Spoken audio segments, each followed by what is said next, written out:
एउटा मिठो गीत गाइदिनु।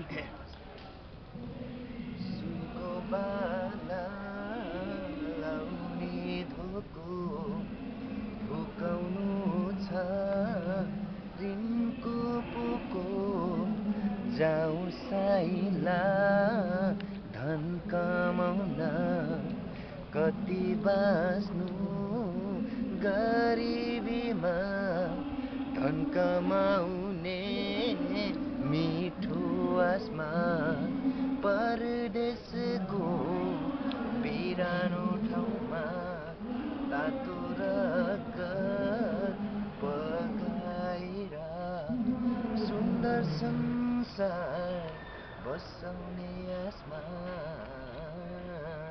धन कमाउने काम त्यति सजिलो छैन कहिले पनि बालुवाको महल बन्दैन आफ्नो आस्था शरीरमा गौरव गुमाई विदेशीको मुलुकमा दास बन्नुहुन्न सङ्घर्ष बिना काहीँ सुख मिल्दैन ठाडीको सहरमा पैसा पाउँदैन।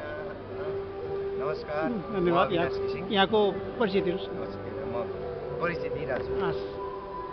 नमस्कार, म अविनाश घिसिङ र मेरो जन्मघर सिन्धुपाल्चोक क्षेत्र नम्बर 1 ठुलबहादुर गाविस वार्ड नम्बर 5 र यो साङ्गीतिक क्षेत्रमा म लागेको विगत 15 वर्ष अगाडिदेखि लागिरहेको छु अहिलेसम्म। धन्यवाद, एकदम खुसीको कुरा। मेरो चाहिँ अहिलेसम्म चाहिँ तपाईँको पाँचवटा नेपाली सोलो एल्बम, अब 6औँ सोलो एल्बम आउँदैछ, एउटा सिडी कलेक्सन एल्बम। धेरै बधाई छ। तामाङ भाषाको चाहिँ एउटा एल्बम चाहिँ आइसकेको छ।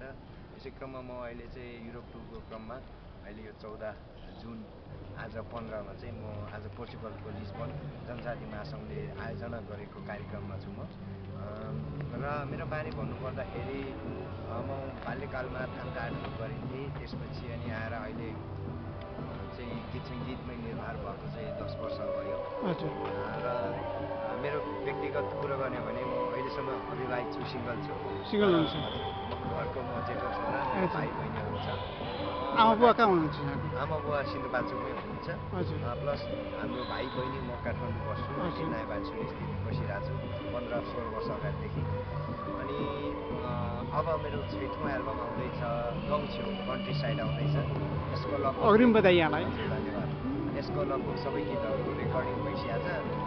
लगभग यो अगस्ततिर रिलिज हुन्छ कि नत्र भएन भने नेक्स्ट जुनमा चाहिँ डेफिनेटली हुन्छ। र पहिले जे जस्तो तपाईँहरूले माया गर्नुभएको छ, जस्तै मेरो चम्पाउरी हुने गीत त हो नि हो, जस्तै कलकत्ता रिमिक्सदेखि लिएर लासो चिसो सुनको बाला गीत। अनि गीतहरू आफै सृजना गर्नुहुन्छ कि अरू साथीबाट अरू सर्जकबाट लिएको हुनुहुन्छ? जस्तै शब्दहरू चाहिँ म सर्जकहरूलाई, म अन्त सिनियर दाइहरूले म शब्द चाहिँ उहाँहरूलाई कन्सेप्ट दिन्छु, उहाँहरूले लेख्नु हुन्छ। सङ्गीत भर्ने काम कति प्रायः म आफै गर्छु र मेरो एल्बममा 3-4वटा प्रायः सबै आफ्नै नै मेरो शब्द सङ्गीतको गीतहरू हुन्छ। त्यो लगायत पनि जस्तै म्युजिक एरेन्जमेन्टको कुराहरू भयो, मास्टरिङको कुरा भयो, रेकर्डिङको कुराहरू भयो, मिक्सिङको कुराहरू भयो, त्यो कुराहरूमा सबै पर्सनली म आफै गर्छु र म अरूलाई त्यति जिम्मा दिन्न भनौँ न, साउन्ड इन्जिनियरलाई।